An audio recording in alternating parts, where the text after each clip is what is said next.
Now available on Tata Sky channel number 526.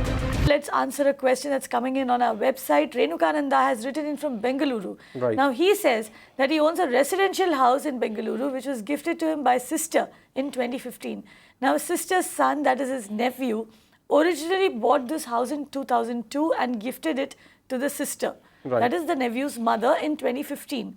If Renukananda sells his property now, what will the tax impact be on this, on him, obviously?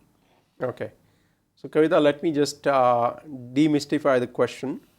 Kavita has got a property from the sister as a gift in 2015, and that property was received by her sister by way of a gift from the son, and the property was bought somewhere in 2002. Now there are two situations. One is, the question is, when Kavita received the premises or property, whether there is a taxability or not. Now section 56(2)(7)(b) talks about the taxability when an individual receives certain property without any consideration or as a gift, then there is a taxable situation. But the law provides, I would say, certain exclusions to say that if you receive from a close relative that property, then there is no taxation. So first of all, I would say the good news that when you receive the property as gift, there is no taxation. But when you sell that property, yes, it is a transfer, and the money that you receive, there is a capital gains taxation at the point of sale. Now how do you compute the capital gain tax?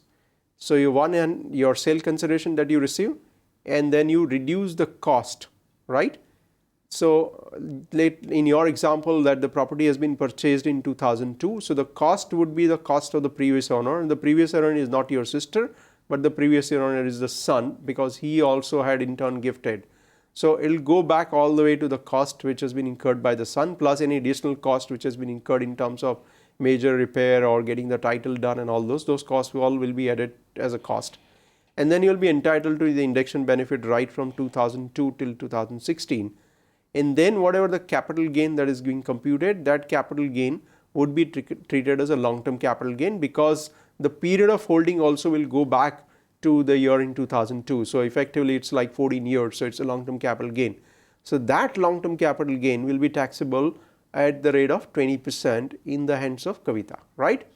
Now as I said a few minutes ago, that if that capital gain is invested into another property, then you can claim an exemption under Code 54 of the Income Tax Act.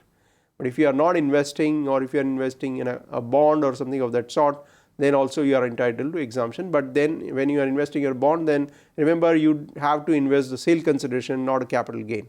So this is my short answer or brief answer for Kavita. And if I can further simplify it for you, oh great. Essentially what Jayesh was trying to tell you here is that the cost of the property which you will need to take for indexation, and which is essentially the base from which you calculate your capital gains, is the original cost that your nephew paid for it when he bought this particular property. Now a gift is not taxable, so there is no tax liability over there. However, if you choose to sell the property, you will have to pay capital gains, and you'll have to pay long-term capital gains tax on it, which again you can calculate starting from that particular base year, which is 2002, which is whenever your nephew bought that particular property. You know, before we move on to the next question, and I know that our phones are ringing off the hook, this is what I'm being told by my producer, but very quickly, Jayesh, there's something very interesting you said. You said that when I calculate capital gains, it is not just the cost, it is cost plus whatever other charges I pay to transfer the title. Does that mean that if I'm paying the money that I'm paying, and it's a substantial amount that I'm paying for registration, for stamp duty, can I also include that when I'm calculating capital gains? Yes, very much, because that is a cost.